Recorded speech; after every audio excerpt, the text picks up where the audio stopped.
السلام عليكم ورحمة الله. معاكم توتة من مطبخ حلو حادق. النهاردة هنعمل الكبدة بطريقة سهلة وبسيطة وجديدة جميلة قوي قوي قوي قوي قوي، وبجد اوعدك انك اتحداكي واوعدك ان انتي مش هتبطلي تعمليها ابدا ابدا ابدا.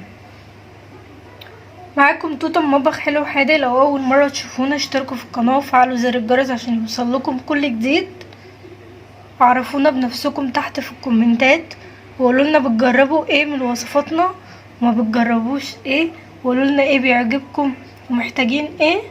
يلا بينا نبتدي الفيديو دلوقتي عشان نعمل الكبدة بتاعتنا. معايا كمية الكبدة بتاعتي ايا كانت هي ايه.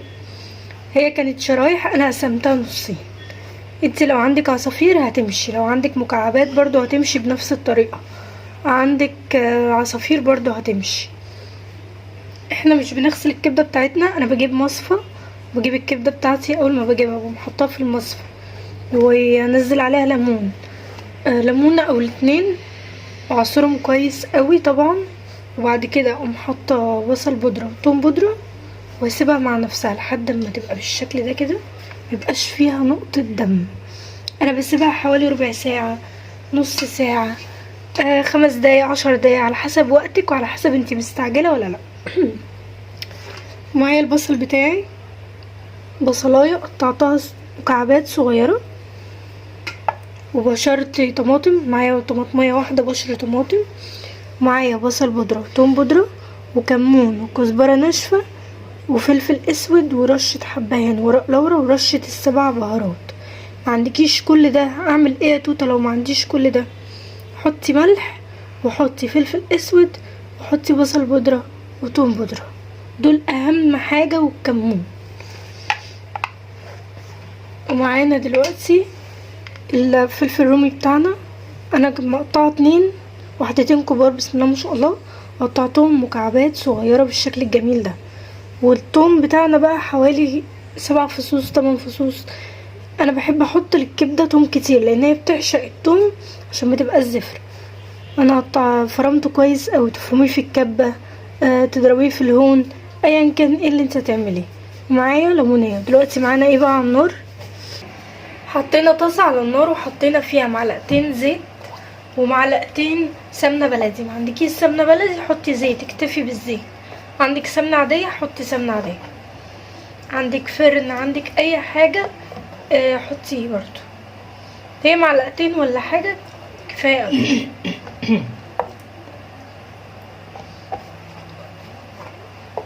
دلوقتي احنا بنسيح السمنه، تسيح بس كده شويه. استنى بقى لما تسيح.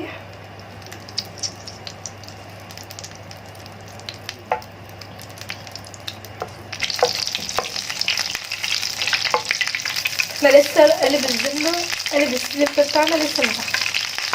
هنحط بقى الكبده، ننزل بالكبده.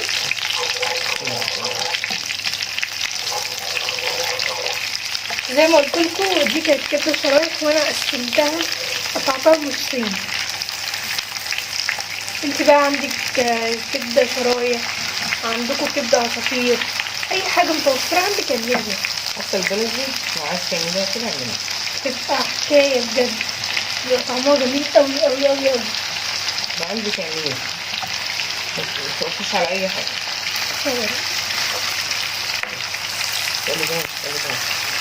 احنا مش هنقلبها علشان ما تبقاش ناشفه وتبقى زفره، بس جايه زي ما هي كده، تاخد صدمه كده وننزل بقى بالباقي بتاعنا. زي ما انا بحط كده الحته اللي هي ايه عليها السمنه بتتحط عليها. الريحه بقى ايه، انا مش قادره اقول لك، احنا ما عملناش فيها حاجه لسه بنقول يا هادي. لو جبت برضو الكبده الجملي وعملتيها بالطريقه دي يا خرابي على الجمال، تبقى حكايه. جربيها وان شاء الله هتعجبك جدا. جربي الوصفه دي بالظبط وهتعجبك جدا.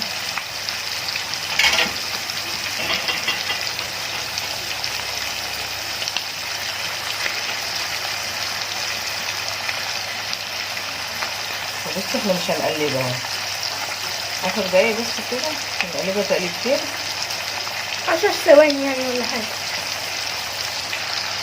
اهي. هنقلبها بقى دلوقتي نقعد نطلع فيها.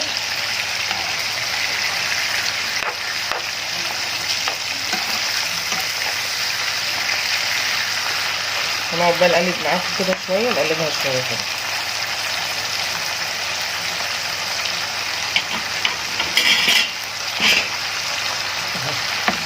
حطي بقى الشواطه فيها كده.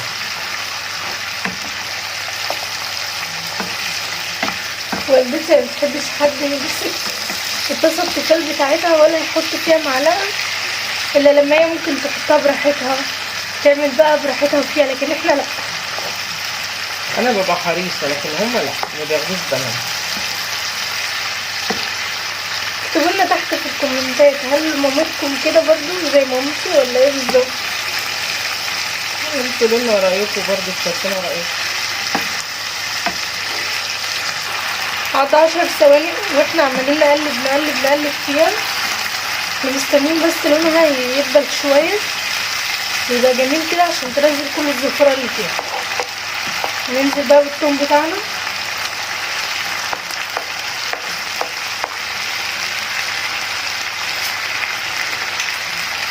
زي ما قلت لكم 7 فصوص ثوم.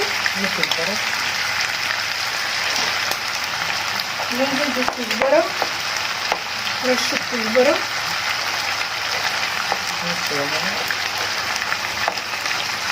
ننزل بقى بنص الليمونة، انا مطلعه منها البذر. حط بقى رشة خل بسيطة قوي، ننزل برشة خل بسيطة قوي. ايوه ننزل هنا.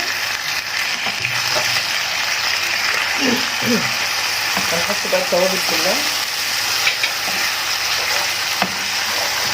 التوابل بتاعتنا هنفكركم تاني بيها، كانت عبارة عن فلفل اسود وكمون ورشة بصل بودرة ورشة ثوم بودرة ورشة 7 بهارات ورشة كمون ورشة ايه تاني، اللهم صل على النبي، قرفة. مش عايزة تحطي كل ده، اعمل ايه يا توته لو ما عنديش كل ده؟ حطي فلفل اسود وحطي رشة ملح ورشة كمون، والكزبرة برضو مهم.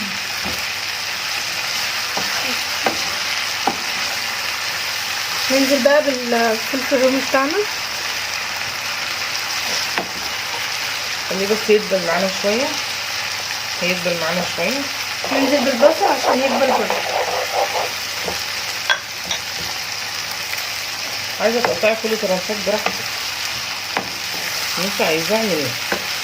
ممكن تعمليها زي الفاهيتا اللي هي فاهيتة الفراخ، زي ما بنقطع البصل جوانح بنقطع كله. جميلة اوي اوي اوي. قادرة اقول لك ريحة عاملة ازاي بجد والله، انا مش بضحك عليك، والله ريحة جميلة اوي. ان شاء الله تعمليها وهتعجبك جدا، وتطلع من ايدك احلى من هنا بكتير.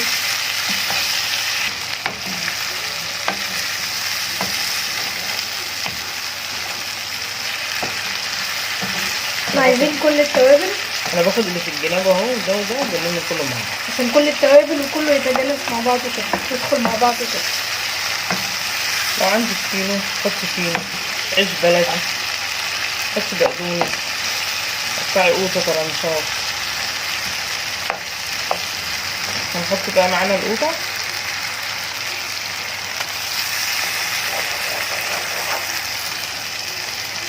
نزلنا ببشر الطماطم بتاعتنا. القوطة برضه عشان ايه، تخلي طعمها يبقى حلو. وزي ما قلنا احنا هنعملها بطريقة جديدة خالص عن اللي احنا متعودين عليها. الطريقة دي جميلة اوي اوي اوي، جربيها وهتعتمديها على طول. اعملي بقى جنبيها حبة مكرونة، اعملي جنبيها حبة رز، اللي نفسك تعمل. عيش بلدي، احنا هناكلها النهارده جنب عيش بلدي. انا عندي مكرونة بشاميل امبارح بجد بتبقى حكاية. العيش البلدي تعمليها سندوتشات كده بألف هنا. رشيت شوية ملح، ظبطي ملحك وظبطي دنيتك كلها فيها عشان تقدري ان انت تاكليها كده بمزاج. احنا منحطلهاش ميه، منحطلهاش اي نقطة ميه عشان متبقاش زفرة. كان الزفارة يا حبيبتي ما تحطيش مية دي، مية لا. الميه تبوظ لي كل حاجه. وحطينا نص ليمونه ليه؟ لان احنا كنا نقعينها وسلمنا. وبرضه عشان الزفاره بتاعتها لو فيها اي حاجه بتدي كده مزازه طعم حلو قوي في الاكل. ده شكلها بعد ما شلناه من على النار، بجد الطعم والريحه تحفه تحفه تحفه. جربيها وان شاء الله هتعجبك جدا جدا جدا جدا. يا رب الفيديو يكون عجبكم يا ست البنات ويكون عجبكم كلكم. اعملوا لي لايك قمر لو ما عملتوش، واعملوا لنا اشتراك عشان يوصل لكم كل جديد، وكومنت قمر كده قولوا لنا عجبكم ايه وما عجبكمش ايه. السلام عليكم ورحمة الله وبركاته. لو محتاجين اي حاجة قولوها لنا تحت.